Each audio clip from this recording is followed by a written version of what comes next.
Hello दोस्तों, जय मसीह की। Bible story audio Hindi channel में आप सभी का स्वागत है। आज हम पवित्र शास्त्र बाइबल के एक नए ऑडियो स्टोरी से जानेंगे। मिस्र के 10 विपत्तियों से 8 और 9 पत्तियों के बारे में। हालेलुया। टिड्डियों का आक्रमण।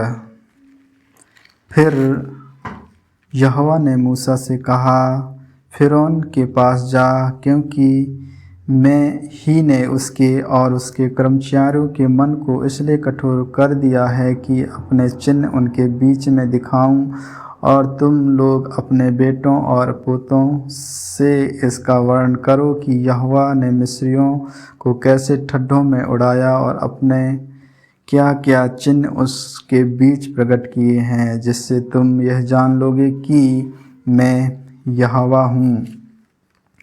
तब मूसा और हारून ने फिरौन के पास जाकर कहा, इब्रियों का परमेश्वर यहोवा तुझसे इस प्रकार कहता है, तू कब तक मेरे सामने दीन होने से संकोच करता रहेगा?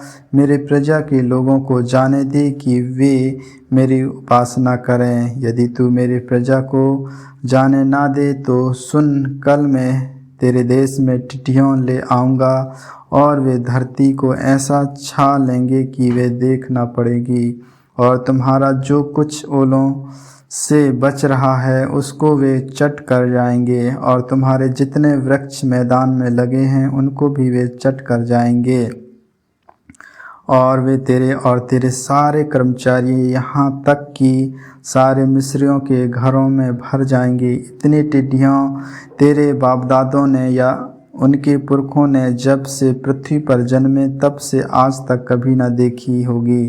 तब वह मुड़कर फिरौन के पास से बाहर चला गया। तब फिरौन के कर्मचारी उससे कहने लगे, वह जान कब तक हमारे लिए फंदा बना रहेगा? उन मनुष्यों को जाने दे कि वे अपने परमेश्वर यहोवा की उपासना करें। क्या तू अब तक नहीं जानता कि सारा मिस्र नष्ट हो गया है?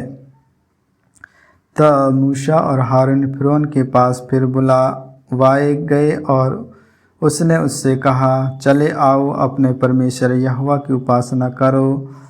परंतु वे जो जानने वाले हैं कौन कौन हैं? मूसा ने कहा, हम तो बेटे बेटियों, भेड़ बकरियां, गाय बैल समेत वरन बच्चों से बूढ़ों तक सब के सब जाएंगे, क्योंकि हमें यहोवा के लिए पर्व करना है। उसने इस प्रकार उससे कहा, यहोवा तुम्हारे संग रहे, यदि मैं तुम्हें बच्चों समय जाने देता हूँ। देखो, तुम्हारे मन में बुराई है, नहीं, ऐसा नहीं होने पाएगा। तुम पुरुष ही जाकर यहोवा की उपासना करो।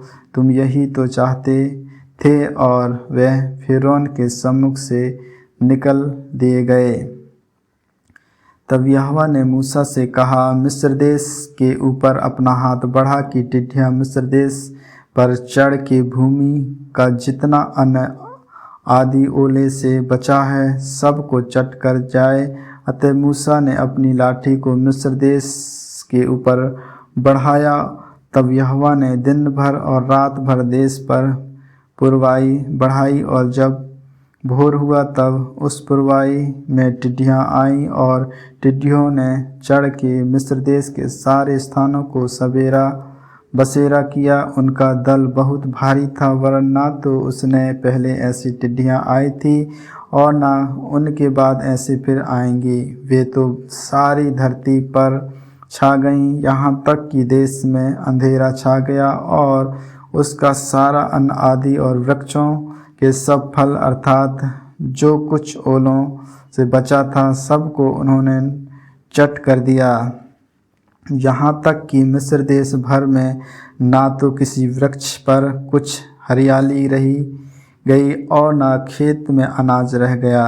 तब फिरौन ने तुरंत मूसा और हारून को बुलवा के कहा, मैं तो तुम्हारे परमेश्वर यहोवा का और तुम्हारा भी अपराध किया है, इसलिए केवल अब की बार मेरा अपराध क्षमा करो और अपने परमेश्वर यहोवा से विनती करो कि वह मेरे ऊपर से इस मृत्यु को दूर करे। तब मूसा ने फ़िरौन के पास से निकलकर यहोवा से विनती की।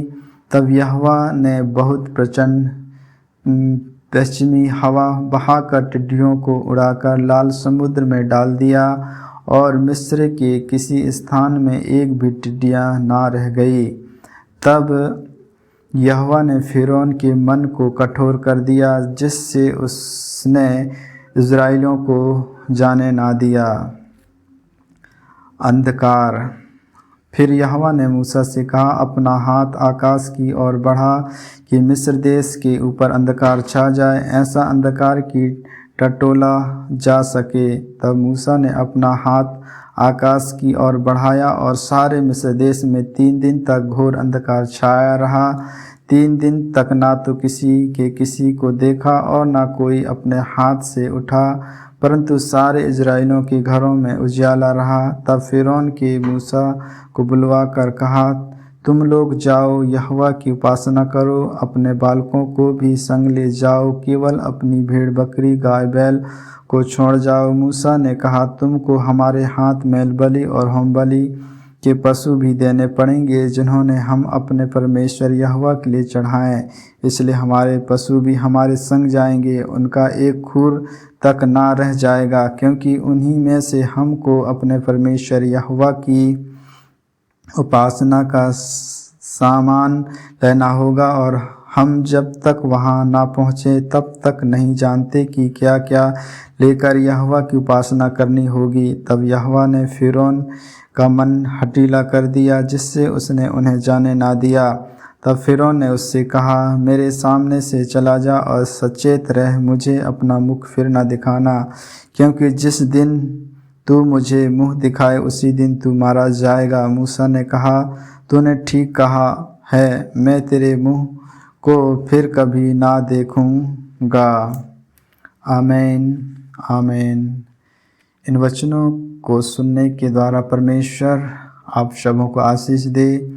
आगे के और भी ऑडियो स्टोरी सुनने के लिए Bible story audio Hindi channel को लाइक, सब्सक्राइब और बेल आइकन को दबाएं। सभी प्रिय भाई बहनों को जय मसीह की।